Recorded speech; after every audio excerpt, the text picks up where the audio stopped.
Welcome to Green Living. This is the first in a series of 2 to 5 minute shorts on the subject of toxins and how they find their way into our homes, bodies, and children.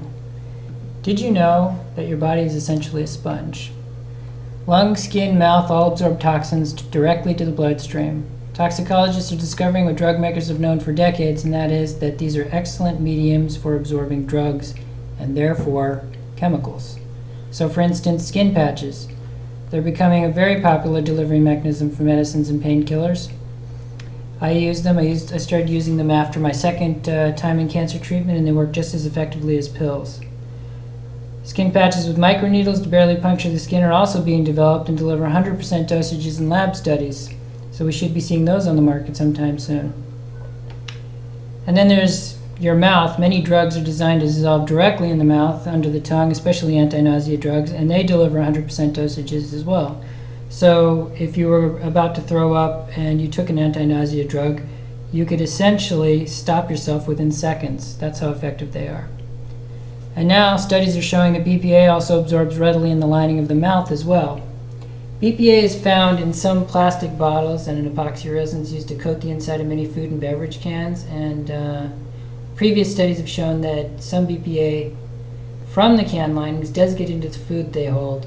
So essentially what's happening is it goes from the can lining into the food within the can, and then from there into your mouth, and then from the lining of your mouth it goes directly into your bloodstream, and it can't be metabolized properly as well if it does that. If it was confined to go through the stomach and intestines before absorption, your body would metabolize it far more effectively. That's what studies have proven before. But now what we're finding is that some of that BPA that's coming from the can is going directly into the bloodstream via the lining of the mouth, and it's not metabolized properly, and so still dangerous. They're also finding that skin is no barrier to things like BPA absorption. So BPA is used in receipt paper, and it helps to give it its various properties so that it works properly as a receipt paper.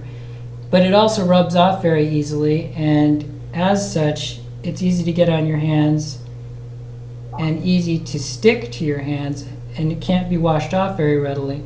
So it ends up going straight into your bloodstream from your hands, according to the new research, and as a result, this is just another absorption medium that we have to worry about when we're handling things like receipt paper, which seems, it seemed harmless up until now. Another thing that people are having to worry about with respect to skin are penetration enhancers. It's a new type of technology that was invented by cosmetics manufacturers, sunscreen, personal care products manufacturers, and helps chemicals to penetrate the skin more easily. The problem is that these manufacturers are concerned about the qualities of the products they're making. So if they're making a sunscreen, they're concerned about making sure that sunscreen stays on your skin while you're swimming. They're not thinking about things like whether the sunscreen's chemicals are going to get into your bloodstream and body.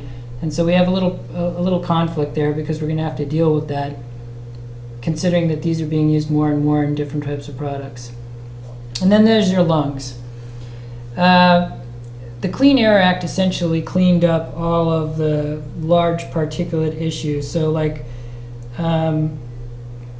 anything that you can see smog-wise, when you go outside and there's a smoggy day, that large particulate is regulated under the Clean Air Act fairly well. What's not really being regulated is the really, really small, fine particulate down to molecular class pollution that's coming out of smokestacks. The stuff you can't see. So if there was no smog and it was just this stuff, it would be essentially invisible and make you believe that because there's no smog out there, that it looks like a clear day and therefore it's healthy to be outside. Problem is in a lot of cases that's not so. There's a ton of this stuff out there. It's being pumped out by manufacturing plants and different types of power plants, and instead of going into your lungs and then being coughed back up because it's so large, it goes in and goes straight into your bloodstream because it's so close to molecular class pollution, and then it causes immediate cellular damage. And what that means is it creates inflammation, and then over time chronic inflammation becomes disease, and then that disease propagates into other disease. So what we're finding now is overall the human body is a giant sponge, and that's one thing that we're going to have to really be ever more careful about.